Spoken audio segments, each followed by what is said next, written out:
Bagaimana hukumnya jika kita menggunakan lebih dari satu mazhab dalam kehidupan sehari-hari? Saya untuk memahami satu mazhab aja belum bisa sampai sekarang. Ada orang di Tembilahan ini mau mengamalkan beberapa mazhab. Kan hebat Tembilahan.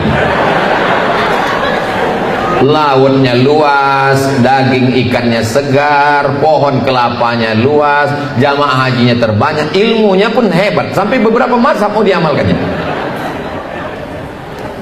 Konsistenlah dalam satu mazhab. Saya kalau menjelaskan memang beberapa penjelasan, tapi dalam pengamalan saya anjurkan satu mazhab.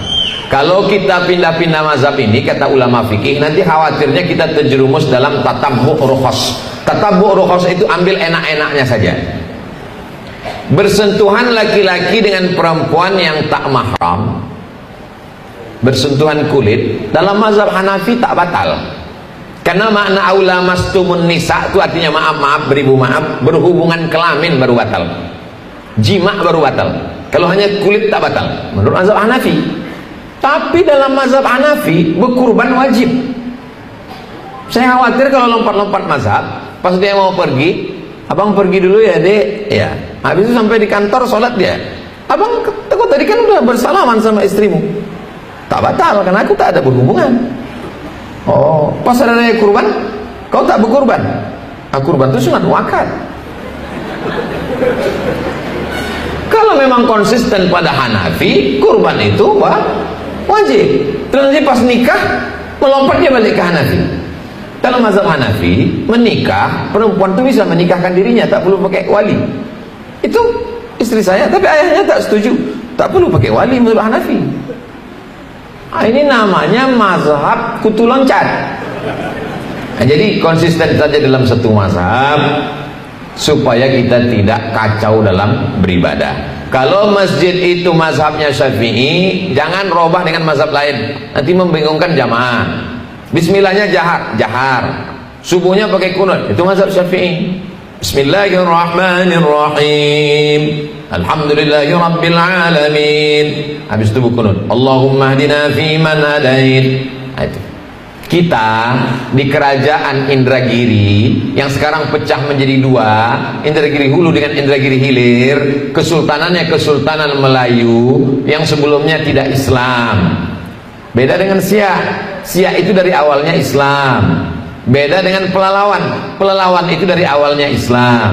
Beda dengan Kesultanan Asahan. Kesultanan Asahan itu anak dari Sultan Iskandar Muda, namanya Abdul Jalil bin Iskandar Muda, Islam. Beda dengan Sultan Delhi, itu awalnya Islam. Indragiri lebih tua dari itu semua, berawal dari tidak Islam.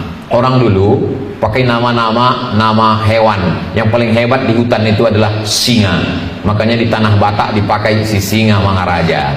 Sampai di Inggris pun dipakai namanya Richard the Lionheart, si Richard berhati singa. Sampai ke Indragiri, nama raja yang terkenal namanya Narasinga, diabadikan sebagai nama stadion di Rengan, Narasinga. Setelah pindah ke agama Islam, mereka merubah nama-nama sultan menjadi nama Islam, dan mereka melihat ada seorang ulama besar dari tanah Banjar dijemput datang kemari untuk menjadi mufti, namanya Syekh Abdurrahman Siddiq Al-Banjari, cicit dari Datuk Kelampayan.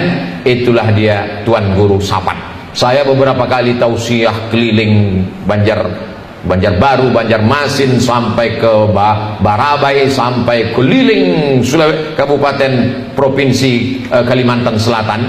Yang mereka tanya, pernah ke Guru Sapat? Pernah ke Tembilahan? Itu aja. Tak ada mereka tanya gubernur, bupati, tak ada mereka tanya. Mohon maaf Pak Bupati.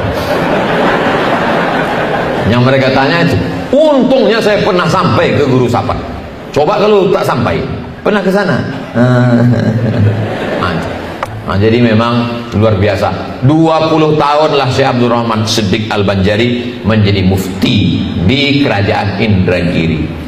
Sampailah kita merdeka tahun 1945. Sultan-sultan ini menyerahkan kedaulatan kepada Insinyur Soekarno, dan kita pun menjadi negara kesatuan Republik Indonesia. Jadi asal usul kita bermazhab Syafi'i, beraqidah Asy'ari, bertasawuf Sunni Imam Ghazali. Tiga itu jangan sampai dihilangkan.